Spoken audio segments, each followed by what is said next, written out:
आरज़ू है आप पर अपने को अब अर्पण करें। आरज़ू है आप पर अपने को अब अर्पण करें। आपके कदमों पे चलकर नाम हम रोशन करें। आरज़ू है आप पर। ओम शांति।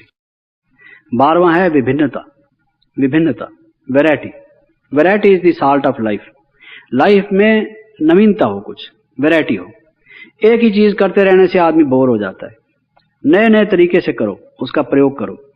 अब बेसन एक अच्छी चीज है, लेकिन बेसन को आपने किस तरीके से प्रयोग करना है, that is a part of our food. गेहूं है, it is a part of our food. आलू है, it is a part of our food. ये सब चीजें हैं। मटर हैं, आप कोई आदमी कहे आलू मटर अच्छे लगते हैं, रोज ही उसको आप 1 महीना तक आलू मटर सुबह शाम खिला दो, उसका नतीजा क्या होगा आप सोच सकते हैं। It is human nature that you want variety, you want change. कोई चीज एक ही बार बार, अच्छे से अच्छा गीत हो, अगर आपको बहुत अच्छा लगता है, अगर मैं रात दिन वही बजाता रहूं, आप कहेंगे तेरा दिमाग काम करता है कि नहीं, तो वही गीत बजाता है, मेरा सुराख हो रहा है दिमाग में, इसको बंद कर, दूसरा कोई और गीत है कि नहीं, where are the other cassettes, because you want variety. बढ़िया से बढ़िया चीज हो, वो भी कोई उसकी लिमिटेशन है। If you go on repeating endlessly तो मुश्किल होगा। तो इसलिए वैरायटी, जो हमेशा जीवन में ये सोचो, प्रोग्राम क्लास कराते हो रोज, अच्छा मुरली ली और पढ़ के सुना दी, कोई उसमें भी नवीनता लाओ, कुछ वैरायटी होनी चाहिए। कैसे सुनाओ, कुछ पूछो, कुछ जैसे देखो अब हम यहाँ मधुबन में देखते हैं, हंसाते हैं, बहलाते हैं, प्रश्न करते हैं, कुछ और तरीके से रमणीकता लाते हैं, तो उससे फिर वो आदमी जो है एक फील करता है कि वी आर गेटिंग समथिंग। ये हमेशा जीवन में ख्याल रखो। और 14th है विशालता। विशालता जिसको कहते हैं ग्लोबल थिंकिंग। हर एक चीज हमारी ग्लोबल। लोग तो कहते हैं एक्ट लोकली और थिंक ग्लोबली। मैं कहता हूं एक्ट लोकली भी क्यों, एक्ट आल्सो ग्लोबली। जो काम करो think globally, act also globally, not locally. ठीक है, वो तो आप जहां हैं करेंगे वहां, लेकिन वो भी दुनिया का भला हो, ये सोचकर, विशाल बुद्धि होकर।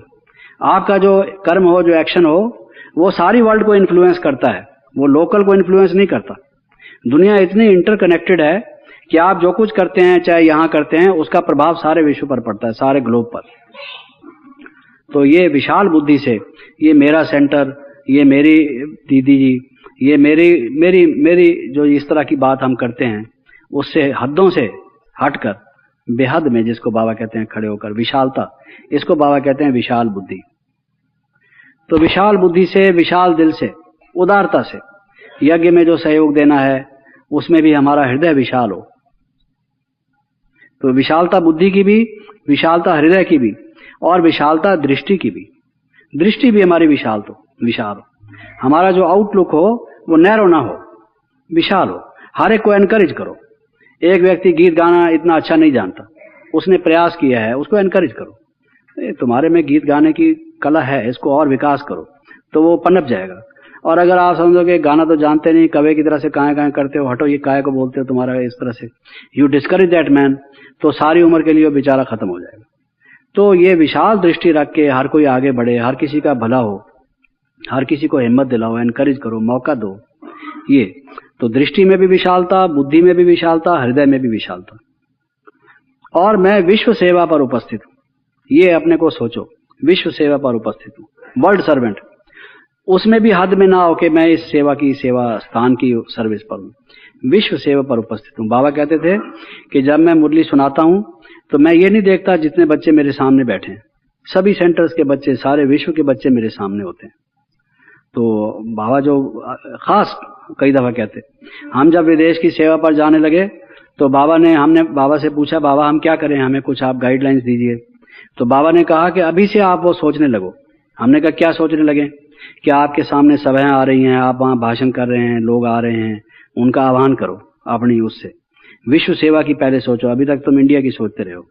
अब बुद्धि को यहां से निकाल के टोटल विश्व की सेवा की सोचो, तब आपको जाके वहां सफलता होगी। तो ये सोचने का एक तरीका है। कई लोगों का हर एक जो होता है कॉन्सेप्ट, विचार, चलने का तरीका वो नैरो होता है, तंग दिल होते हैं वो। विशालता से करो, जो कार्य करो विशाल बाप के जो है विशाल बुद्धि से करो।